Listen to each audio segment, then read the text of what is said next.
শিৱসাগৰৰ যি ৩০ সংগঠনৰ খিলঞ্জীয়াৰ অস্তিত্ব ৰক্ষাৰ যিখন যুঁজ ইতিমধ্যে আৰম্ভ হৈছে সেই যুঁজখনত ৩০ সংগঠনৰ ভিতৰত আমি কৃষক মুক্তি সংগ্ৰাম সমিতি আৰু ছাত্ৰ মুক্তি সংগ্ৰাম সমিতি দুয়োটা সংগঠনে আমি সক্ৰিয়ভাৱে অংশগ্ৰহণ কৰিছোঁ আৰু আমাৰ নেতৃবৃন্দ তাত আন্দোলনৰ আটাইবিলাক কাৰ্যসূচীয়ে সন্মুখৰ পৰা নেতৃত্ব প্ৰদান কৰি আছে কথা হ'ল যে শৃংখল চলিহাৰ ওপৰত যি গোচৰ ৰুজু কৰিছে সেই গোচৰ এনে নহয় যে শৃংখল চলিহাই ব্যক্তিগতভাৱে কাৰোবাৰ ওপৰত আক্ৰমণ কৰিছে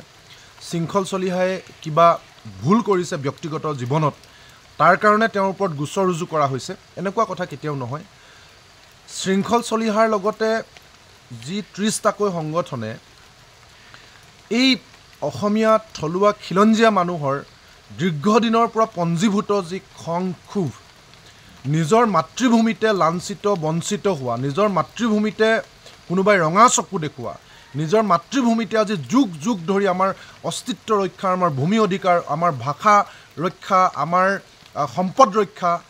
আমি নিজে মূৰ দাঙি জীয়াই থকাৰ কাৰণে যি স্বাভিমানৰ কাৰণে যিখন যুঁজ আমাৰ পূৰ্বপুৰুষৰ দিনৰ পৰা অব্যাহত আছে সেই যুঁজখনৰ অংশ হিচাপে নিজৰ জাতিটোক সুৰক্ষিত কৰাৰ স্বাৰ্থত নিজৰ জাতিটোৰ ওপৰত বিভিন্ন সময়ত বিভিন্ন ধৰণেৰে সাংস্কৃতিকভাৱে ভাষিকভাৱে অৰ্থনৈতিকভাৱে অহা সংকটৰ বিৰুদ্ধে মাত দিবলৈ যাওঁতে যদি এনেকৈ অনা অসমীয়া বহিৰাগত ব্যক্তিয়ে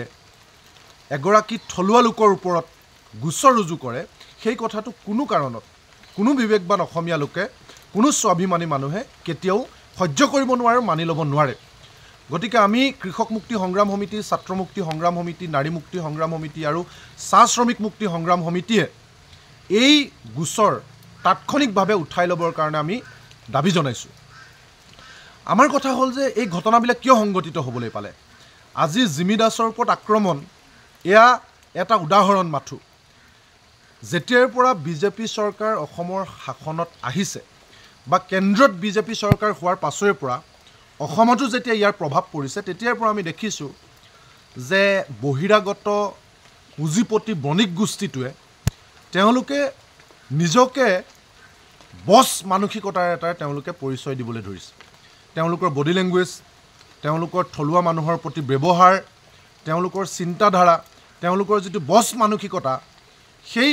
কথাটো আমি ইতিমধ্যে বিভিন্ন ক্ষেত্ৰত আমি অনুভৱ কৰিছোঁ গতিকে অসমখনৰ ওপৰত কেতিয়াবা বিদেশীৰ আক্ৰমণ কেতিয়াবা বহিৰাগত লোকৰ আক্ৰমণ কেতিয়াবা আমাৰ ভাষাৰ ওপৰত আক্ৰমণ কেতিয়াবা আমাৰ অৰ্থনীতিৰ ওপৰত আক্ৰমণ কেতিয়াবা আমাৰ সাহিত্য সংস্কৃতিৰ ওপৰত আক্ৰমণ আমাৰ কালচাৰৰ ওপৰত আক্ৰমণ এই কথাটো আমি দেখি আহিছোঁ সৰুৰে পৰা আৰু তাৰ বিৰুদ্ধে আমাৰ নিৰবিচ্ছিন্ন এখন সংগ্ৰাম সদায় অসমীয়া মানুহে অব্যাহত ৰাখিছে যিকোনো খবৰৰ বাবে যোগাযোগ কৰক 7099017330 অথবা 7099017390 নম্বৰত